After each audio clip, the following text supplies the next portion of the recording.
Let's move on now to the Cincinnati Bengals and our key player series and why their big free agent acquisition, Orlando Brown Jr., is one of the key X factors and why the Cincinnati Bengals will or will not win the AFC North title again and kind of go back to the AFC Championship. But before we do that, if you have not already, hit that subscribe button and ring the bell to get notified when new Bengals content gets released. Ryan and I, we have a bunch more content coming out in the training camp and also preseason, as well as once when the season starts, weekly predictions of all the Bengals games. So if you want to get those videos, the easiest way is to subscribe and ring the bell to get notified. And Ryan, this Bengals offense is absolutely lethal and amazing. Oh, yeah. When the offensive line is able to stay intact. And as the season went on and they started to get a couple more injuries, we really started to notice how awful this offensive line can be. And that's why getting Orlando Brown Jr., solidifying that left tackle spot, arguably one of the best, if not the best, offensive line men just in general, let alone left tackle in the league, is huge for this offense and just makes everybody better. So, what does he bring to the table that they did not have last season? For me, it's stability, right? He was one of the most consistent and predictable offensive linemen in the league last year. Very rarely gave up any sacks or pressures.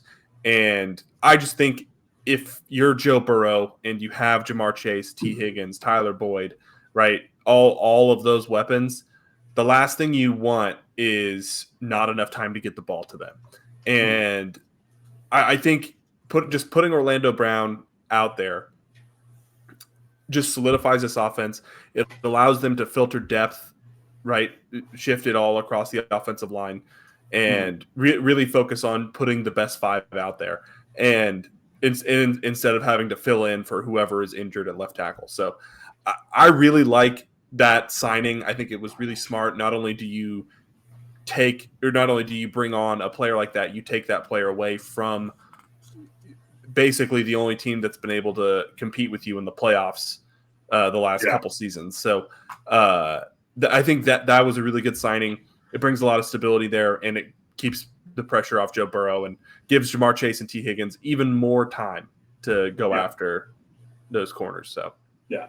Well, and even on top of that, to add on to then all the star players that they have, we're unsure yet if Joe Mixon, like how much Joe Mixon will be kind of in with the Bengals organization. I also can kind of start to see that maybe after the season he might move on, and the Bengals might move on in a different direction. And so that also allows their young rookie that they drafted, Chase Brown, to be successful, or any other future running back, just because of that stability on the left side. And Joe Burrow, he got sacked 41 times last year. Like that's a lot. I think they played in 20 games. I'm going to guess if you include like going all the way up to the AFC Championship, that's 2 sacks a game. That's a lot to risk for your first overall pick, the face of the franchise type guy who wants to stay in Cincinnati.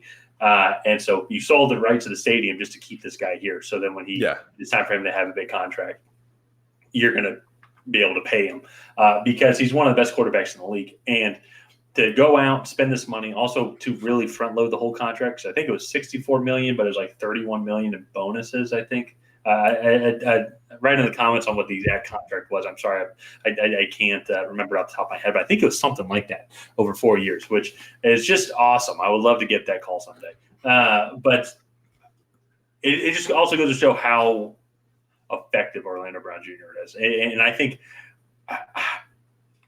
if he plays to the level that we saw him play with Kansas City, that's only going to make the rest of the offensive line better. Their interior is actually pretty good with Ted Karras at center and Alex Kappa coming over from Tampa Bay at right guard. Then you do Cordell Volson, who was a rookie last year as well. Jonah Williams then shifts over to the right tackle. And you have good depth pieces in La'el Collins, Hakeem, Adanji, and Jackson Carman all saw a lot of time as well. I believe Max Sharping also saw some time playing as well. So it just improves everything on that offensive line and adds a very smart key veteran piece to that locker room. And I mean, this team was already extremely good. And if it wasn't for just, unfortunately, one tough hustle play that ended Joseph Osai, is that right? It was just a tough hustle play.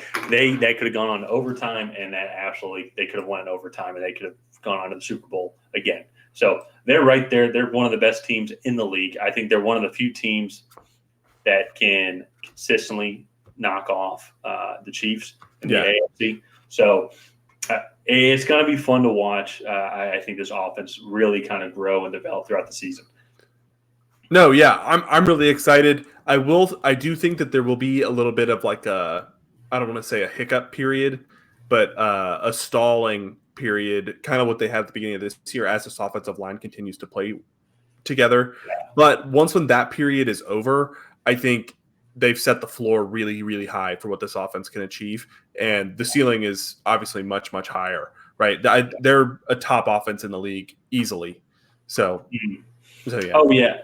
Well, and now with the season being long enough, its season's longer now. It's amazing what that one game does, but it's almost like it allows them that buffer room a little bit, to like try and figure things out. Like they did not play well in Week 1 against Pittsburgh, and where they lost on the last second field goal, but that it didn't really hurt them too much down the road. They still were the number 2 seed, and maybe would have been home field advantage, which would have been a little bit different.